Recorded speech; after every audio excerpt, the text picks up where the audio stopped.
المغرب والجزائر حرب مستعرة لا تهدأ. يخوض المغرب حربا مصيرية لترسيخ سيادته، والجزائر تدفع البوليساريو إلى الخطوط الأمامية مسخرة المال والسلاح لإضعاف خصمها الإقليمي في صراع ممتد لعقود ومعركة لا تعرف الهدنة، حيث ترسم الخرائط بالدم والسياسة. تمتد الصحراء الغربية كساحة صراع بعد انسحاب إسبانيا عام 1975، فلم يكن النزاع مجرد خلاف على الأرض، بل معركة وجود بين المغرب والبوليساريو التي لم تكن لتصمد لولا الدعم الجزائري المستمر سياسيا وعسكريا. فالجزائر ترى في القضية ورقة استراتيجية لإضعاف المغرب، ولم تدخر جهدا في تمويل وتسليح البوليساريو، ما جعل النزاع يمتد من معارك السلاح إلى مساحات الدبلوماسية والمفاوضات المتعثرة. ومع تصاعد التوترات منذ 2020 بات السؤال الأخطر: هل تتفجر المواجهة المباشرة بين البلدين أم ستظل الصحراء وقودا لحرب بالوكالة لا نهاية لها؟ ولكن قبل أن نبدأ لا تنسوا الإعجاب بالفيديو والاشتراك بالقناة. في قلب شمال أفريقيا تمتد منطقة الصحراء الغربية، تلك الأرض الشاسعة التي كانت على مدار العقود الماضية محورا لصراع سياسي وعسكري بين المغرب والجبهة البوليساريو بدعم واضح من الجزائر. لم يكن هذا النزاع مجرد خلاف حدودي، بل تعقدت جذوره بين صراعات النفوذ والتحولات الجيوسياسية وحركات التحرر الوطني، ليصبح واحدا من أطول النزاعات العالقة في القارة الإفريقية. فمن المسيرة الخضراء في عام 1975 التي أظهرت للعالم مدى تمسك المغرب بأقاليمه الجنوبية، إلى المواجهات العسكرية بين الجيش المغربي والبوليساريو، والتي تصاعدت مؤخرا عام 2020 بعد انهيار وقف إطلاق النار، ليظل الصراع متجددا بتغذية المصالح الدولية والدعم الإقليمي والرهانات الجيوستراتيجية. فالجزائر التي تتبنى موقفا داعما للبوليساريو لم تكن طرفا محايدا، بل لعبت دورا أساسيا في إطالة أمد النزاع من خلال الدعم العسكري والدبلوماسي والمالي، ما جعل القضية أبعد ما تكون عن الحلول السلمية. وبينما تسعى الأمم المتحدة لإيجاد حلول دبلوماسية، يبقى السؤال الأهم: هل هناك طريق حقيقي نحو السلام، أم الصحراء الغربية ستظل نقطة اشتعال دائمة في معادلة التوازن الإقليمي بين طموحات المغرب واستراتيجية الجزائر؟ وإضافة للأبعاد السياسية والعسكرية، يكتسب هذا النزاع زخما خاصا بسبب الموقع الجغرافي الاستراتيجي للصحراء الغربية، والتي تشكل حلقة وصل بين الشمال وغرب أفريقيا، وتفتح واجهة بحرية مهمة على المحيط الأطلسي، ما يجعلها محط أنظار القوى الإقليمية والدولية، ويدفع بالصراع إلى مستويات أعمق من التعقيد. في هذا البحث نغوص في الصراع بين المغرب والجزائر، ونكشف جذوره التاريخية وتشعباته السياسية والعسكرية وصولا إلى تداعياته الراهنة، كما نحلل تعقيدات القضية الصحراوية ونستعرض سيناريوهاتها المستقبلية بين الحل والتصعيد في ظل التغيرات الإقليمية والدولية. منذ 1975 والمغرب يخوض معركة شرسة لاستعادة الصحراء الغربية من جبهة البوليساريو، تلك الجماعة التي تحولت إلى قوات عسكرية بدعم وتسليح جزائري.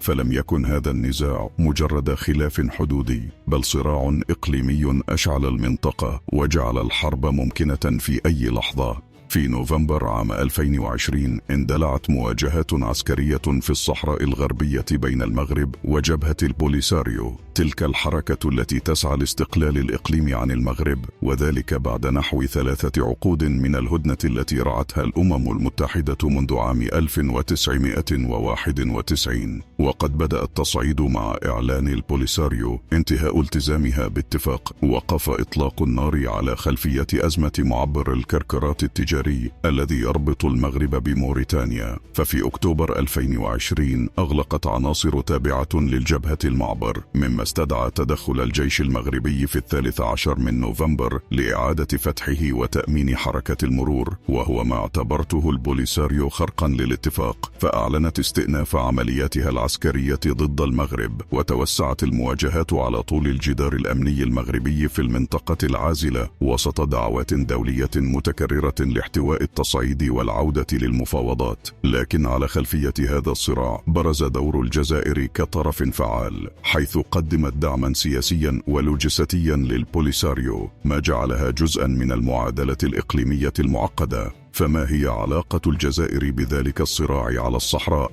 منذ تأسيس جبهة البوليساريو عام 1973 لعبت الجزائر دورا محوريا في دعمها سياسيا وعسكريا ولوجستيا، فقد وفرت لها منصة سياسية في مخيمات اللاجئين بتندوف، حيث تستضيف عشرات الآلاف من الصحراويين، كما قدمت تدريبات عسكرية ومساعدات، وزودت الجبهة بالأسلحة والمعدات، وتبنت القضية الصحراوية في المحافل الدولية، ما جعلها طرفا أساسيا في الصراع. لكن السؤال: لماذا تساند الجزائر جبهة البوليساريو؟ تبرر الجزائر موقفها بالتزامها بمبدأ حق تقرير المصير، معتبرة القضية الصحراوية امتدادا لدعمها لحركات التحرر ضد الاستعمار، كما يشكل هذا الدعم ورقة استراتيجية في التوازن الإقليمي، حيث تسعى الجزائر إلى موازنة النفوذ المغربي وتعزيز مكانتها كقوة داعمة للقضايا التحررية. ومن منظور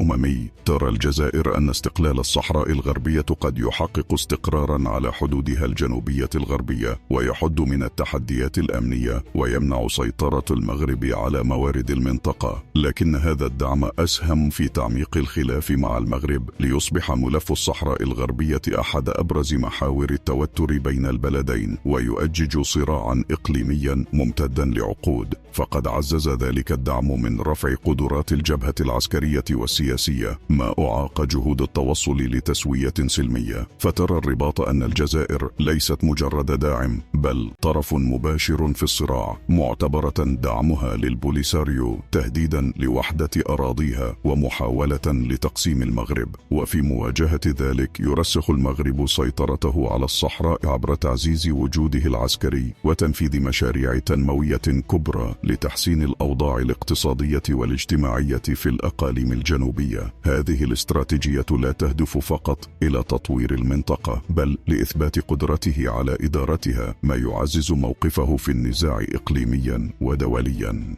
أما على الصعيد الدولي، فيسعى المغرب لتوضيح موقفه، مؤكدا أن الجزائر ليست وسيطا محايدا، بل طرفا في النزاع. وفي هذا الإطار طرح المغرب مقترح الحكم الذاتي كحل يحقق تطلعات السكان ويحفظ سيادته، لكنه يرى أن الدعم الجزائري للبوليساريو يجعل تحقيق هذا الهدف أكثر تعقيدا. ولمواجهة التحديات، عزز المغرب قدراته العسكرية بتحديث ترسانته من الطائرات المقاتلة وأنظمة الدفاع الجوي، إلى جانب تدريبات عسكرية مكثفة لرفع جاهزية قواته. كما يواصل تسليط الضوء على أوضاع مخيمات تندوف، محملا الجزائر مسؤولية المعاناة الإنسانية هناك. لكن السؤال الأهم: ما الذي جعل هذه الأرض ساحة لصراع مستمر بين المغرب والجزائر وجبهة البوليساريو؟ ما يزال كل طرف متمسكا بدوافعه، فالمغرب يعتبرها جزءا من ترابه، والجزائر تراها ورقة استراتيجية. أما البوليساريو فتسعى لاستقلال في وطنها على حد تعبيرها. لكن لفهم أهمية تلك القضية للمغاربة، علينا العودة إلى نوفمبر عام 1975، حيث شهد المغرب لحظة فارقة، حين تحولت الصحراء الغربية إلى مسرح لواحدة من أعظم الملاحم الوطنية. فعشرات الآلاف من المغاربة رجالا ونساء خرجوا حاملين الأعلام والمصاحف في ملحمة سلمية. فلم تكن المسيرة الخضراء مجرد احتجاج، بل تعبيرا عن وحدة شعب لاستعادة أرضه من الاستعمار الإسباني. فجاءت هذه المسيرة تتويجا لسياسة الملك الحسن الثاني، الذي حول المغرب من دولة حديثة الاستقلال إلى قوة إقليمية. في ظل أزمة داخلية بإسبانيا عقب وفاة فرانشيسكو فرانكو، خطوة الإعلان سريعا، وإذا وجدتم ما يخالف الدين غضوا أبصاركم. فرأى الملك فرصة تاريخية لاستعادة الصحراء، ودعا لتنظيم المسيرة الخضراء شارك فيها أكثر من 350 ألف مغربي، في خطوة تؤكد رغبة الملك باستعادة أراضيه دون عنف. وأمام هذا الزحف الشعبي غير المسبوق، أصبحت إسبانيا التي سيطرت على الصحراء منذ 1884 في موقف حرج، خاصة مع دعوات الأمم المتحدة لحل سلمي. فلم تكن مدريد مستعدة لمواجهة عسكرية، فاختارت التفاوض، وأسفر ذلك عن اتفاقية مدريد التي قضت بانسحاب إسبانيا وتقاسم إدارة الصحراء بين المغرب وموريتانيا. لكن هذه الاتفاقية لم تضع حدا للنزاع، بل كانت الشرارة لصراع جديد بين الأشقاء العرب دخلت فيه المنطقة مرحلة أكثر تعقيدا. في نهاية عام 1975 اشتعل الصراع حول الصحراء الغربية لتبدأ مواجهة جديدة بين المغرب وجبهة البوليساريو، تلك الحركة التي تأسست عام 1973 ورفعت شعار تحرير الصحراء الغربية من الاستعمار. لكن بعد انسحاب إسبانيا أعلنت نفسها ممثلا للشعب الصحراوي، وطالبت بالاستقلال الكامل، متحدية موقف المغرب الذي يعتبر الصحراء جزءا لا يتجزأ من أراضيه. بينما على أرض الواقع وبموجب اتفاقية مدريد، قسمت الصحراء بين المغرب الذي يسيطر على الجزء الشمالي وموريتانيا التي حصلت على الجزء الجنوبي. لكن البوليساريو رفضت هذا التقسيم واعتبرته امتدادا للاحتلال، فأعلنت عام 1976 قيام الجمهورية العربية الصحراوية الديمقراطية، وهو ما أشعل فتيل الحرب بين الأطراف. فتركز الصراع في بدايته على هجمات عسكرية متفرقة شنتها البوليساريو، معتمدة على حرب العصابات لاستهداف القواعد العسكرية والطرق والبنية التحتية، وذلك بهدف إنهاك القوات المغربية والموريتانية وإضعاف سيطرتها على الأرض. في خضم هذه التطورات لعبت الجزائر دورا محوريا، حيث قدمت دعما عسكريا وسياسيا لجبهة البوليساريو. هذا التدخل المفاجئ قلب موازين الصراع، فقد جعل موريتانيا عاجزة عن مواجهة هجمات البوليساريو. وفي عام 1978 أدى انقلاب عسكري في موريتانيا للإطاحة بالرئيس المختار والد دادا، والذي كان من أبرز داعمي اتفاقية مدريد. فقررت موريتانيا الانسحاب من الصحراء الغربية، بل ووقعت اتفاقية سلام مع البوليساريو في أغسطس عام 1979 متخلية عن الجزء الجنوبي للجبهة. لكن المغرب سارع إلى ضمه، فتحول النزاع إلى مواجهة إقليمية، خاصة مع التدخل الجزائري الذي عمق العداء بين البلدين. فلم تكن العلاقات بين المغرب والجزائر يوما ما مستقرة، إذ شهدت توترا دائما بسبب الخلافات الحدودية، لا سيما حول تندوف التي كانت شرارة حرب الرمال. وعلى الرغم من تعقيدات الصراع،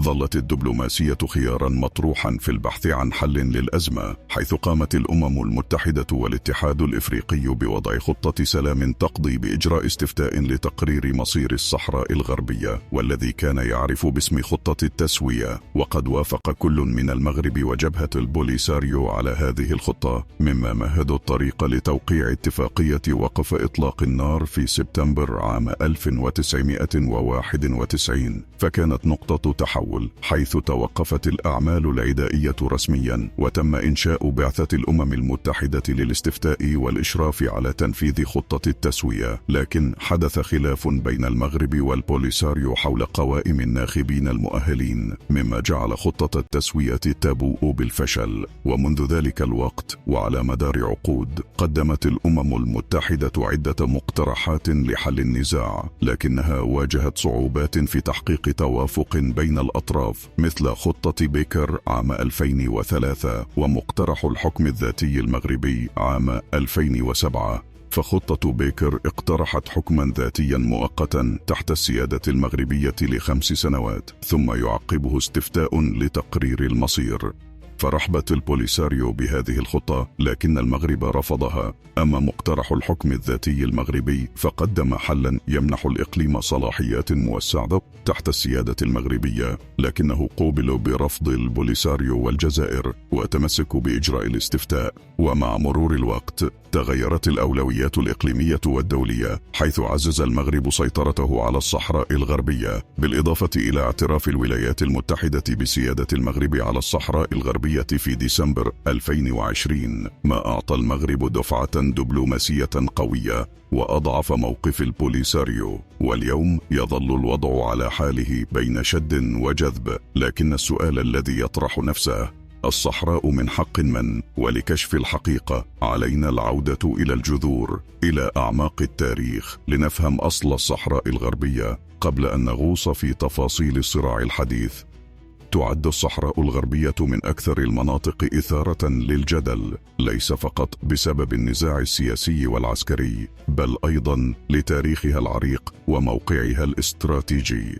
فهي تمتد جنوب المغرب مطلة على المحيط الأطلسي، مما جعلها معبرا حيويا يربط الداخل الإفريقي بالساحل. وسكانها الأوائل هم شعب البيفور الأمازيغي، عاشوا في شمال أفريقيا منذ آلاف السنين، متحدثين الحسانية، وهي مزيج من العربية والأمازيغية، مما يعكس التفاعل الثقافي العميق في المنطقة. وقد اتسم نمط حياتهم بالترحال، متنقلين بحثا عن الماء والمرعى. لكن مع تصاعد التصحر وتدهور البيئة أصبحت الحياة أكثر صعوبة، مما دفعهم تدريجيا للهجرة. ففي البداية انتقلوا داخليا إلى الواحات والمناطق الجبلية الأقل تأثرا بالجفاف، لكن مع اشتداد الأزمة اضطر بعضهم لعبور الحدود نحو موريتانيا والجزائر ومالي والسنغال بحثا عن بيئات أكثر استقرارا. هذه التحولات لم تغير فقط جغرافيتهم، بل أثرت على أسلوب حياتهم، مما دفعهم للاعتماد بشكل أكبر على الرعي والصيد في مواجهة تحديات الطبيعة المتغيرة. خطوة الإعلان سريعا: وإذا وجدتم ما يخالف الدين غضوا أبصاركم. ومع توسع الإمبراطورية الرومانية في شمال أفريقيا واجهت مقاومة شرسة من قبائل صنهاجة وزناتة، مما أشعل صراعات مستمرة. ومع تدهور الأوضاع تحت الحكم الروماني اضطرت العديد من القبائل الأمازيغية للهجرة جنوبا، حيث استقروا في مناطق نائية مثل وادي نون وبلاد شنقيط داخل الصحراء الغربية، ليجدوا هناك ملاذا أكثر عزة واستقرارا بعيدا عن الاضطرابات التي اجتاحت أراضيهم الأصلية. لكن مع ظهور الإسلام في القرن السابع الميلادي أحدثت الفتوحات الإسلامية تحولات جذرية في شمال أفريقيا، حيث بدأ انتشاره في عهد الخليفة عمر بن الخطاب وتوسع خلال فترة عثمان بن عفان. ومع قيام الدولة الأموية تسارعت الفتوحات، فكانت قبائل صنهاجة وزناتة من أوائل المعتنقين للإسلام بفضل القوافل التجارية والدعاة الذين نشروا تعاليم الدين في المناطق النائية. فترسخت السيطرة الإسلامية في شمال أفريقيا بما في ذلك الصحراء المغربية، ما أدى لتحول ثقافي عميق في هوية القبائل. ترافق ذلك مع تعيين الأمويين ولاة لإدارة المناطق، حيث عملوا على نشر الإسلام وتعزيز السلطة المركزية. لكنهم واجهوا مقاومة من بعض القبائل الأمازيغية التي رفضت الخضوع للحكم المركزي،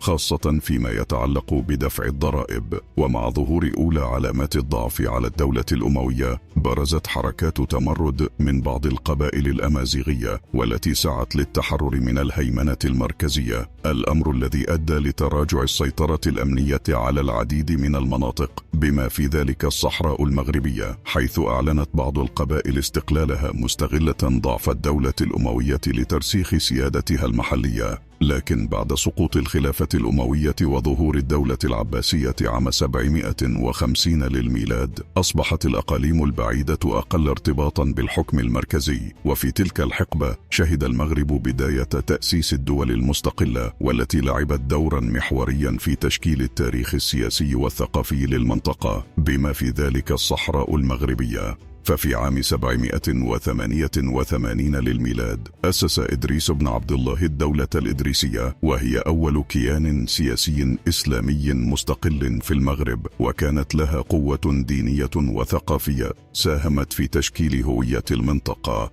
حيث أقامت الدولة الإدريسية علاقات وثيقة مع سكان الصحراء المغربية التي كانت آنذاك تحت سيطرة 3 قبائل أمازيغية رئيسة: جدالة في المغرب، والمسوفة في الشمال، والمتونة في الوسط والجنوب، والتي كان لها دور محوري في دعم نفوذ الدولة وتأثيرها في الصحراء، وذلك بعد تحول أغلب هذه القبائل من الوثنية إلى الإسلام، حيث أصبحت الدين عنصرا أساسيا في هوية سكان الصحراء. هذه التحالفات التي أقامها الأدارسة مع تلك القبائل عززت سلطتهم، خاصة من خلال السيطرة على الطرق التجارية الحيوية، مما دعم الاقتصاد المحلي وحمى الدولة من أي تهديدات خارجية، لتصبح الصحراء جزءا لا يتجزأ من استقرار الدولة الإدريسية ونفوذها. وبالإضافة إلى الجانب الاقتصادي، فقد شكلت الصحراء المغربية حاجزا طبيعيا، حيث حمت دولة الأدارسة من الهجمات الخارجية، الأمر الذي ساهم في استقرار الدولة. ومع مرور الوقت تعززت العلاقة بين الأدارسة والقبائل الأمازيغية، والتي أصبحت تدير منطقة الصحراء بشكل شبه مستقل، كما أن هذا التداخل أدى إلى نوع من امتزاج الثقافات، حيث تأثرت الدولة المغربية بالعادات والتقاليد المحلية للقبائل الأمازيغية، وبرز ذلك في الملابس الأمازيغية والعادات اليومية، وحتى في أسلوب الحياة، مما أضاف عمقا ثقافيا وهوية فريدة للمغرب. لكن مع نهاية الدولة الإدريسية وظهور دول جديدة، شهد المغرب تحولات عميقة حتى قيام دولة المرابطين، والتي ركزت على حملات إصلاحية لمحاربة الانحرافات الدينية التي تفشت بين قبائل الصحراء نتيجة تأثير الدول الشيعية وغيرها. كما عمل المرابطون على نشر التعاليم الصحيحة للإسلام، واعتمدوا المذهب المالكي في الفقه. وإلى جانب الإصلاح الديني، فقد فتح المرابطون الطرق التجارية عبر الصحراء، ما جعلها مركزا حيويا للتجارة بين شمال أفريقيا وجنوبها. كما اعتمدوا بشكل كبير على سكان الصحراء لتأمين طرق القوافل، ما أسهم في توسيع نفوذهم السياسي والاقتصادي. وفي عهد دولة الموحدين، استمرت الصحراء كونها ممرا تجاريا استراتيجيا، الأمر الذي أدى لزيادة هيمنة الدولة على الصحراء الغربية. وهكذا أصبحت الصحراء الغربية جزءا أساسيا من الإمبراطوريات المغربية المتعاقبة. في أواخر القرن 19 بدأت القوى الأوروبية تتنافس بشراسة للسيطرة على مناطق أفريقيا، بما في ذلك الصحراء المغربية التي كانت تحت حكم الدولة العلوية، والتي كانت تعاني من ضعف داخلي كبير. فاستغلت القوى الأوروبية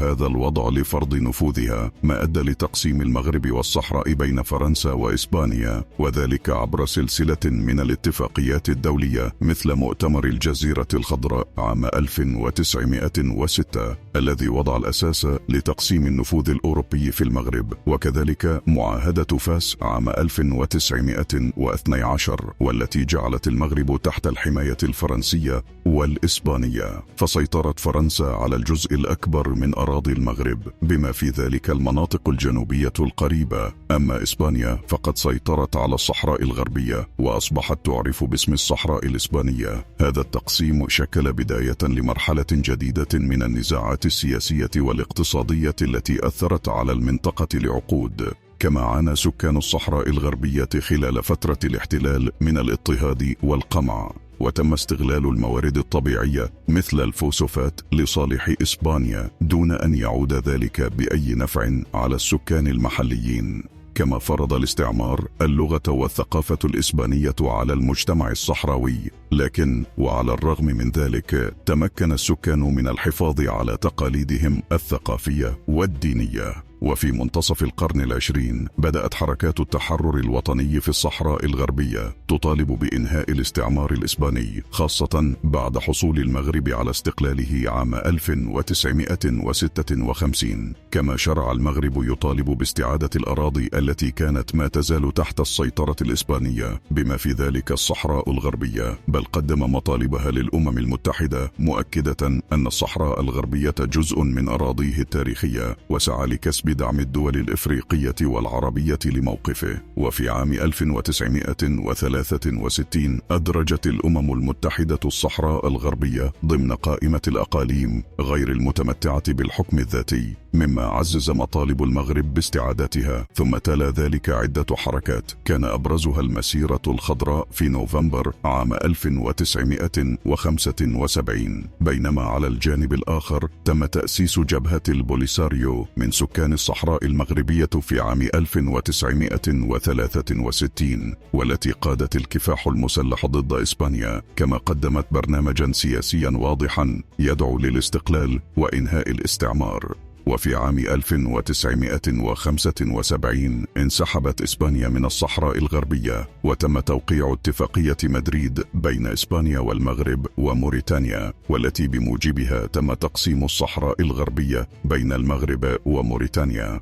لكن موريتانيا وقعت اتفاقية سلام مع جبهة البوليساريو في 5 أغسطس عام 1979، متخلية بموجبها عن الجزء الجنوبي من الصحراء لصالح الجبهة، غير أن المغرب سرعان ما ضم هذا الجزء إلى أراضيه. ومن هنا اندلع النزاع بين الجبهة الشعبية البوليساريو والمغرب حول الصحراء الغربية، ليصبح أحد أطول النزاعات في أفريقيا والعالم، حيث تمسك الطرفان بمواقف متباينة حول السيادة على المنطقة.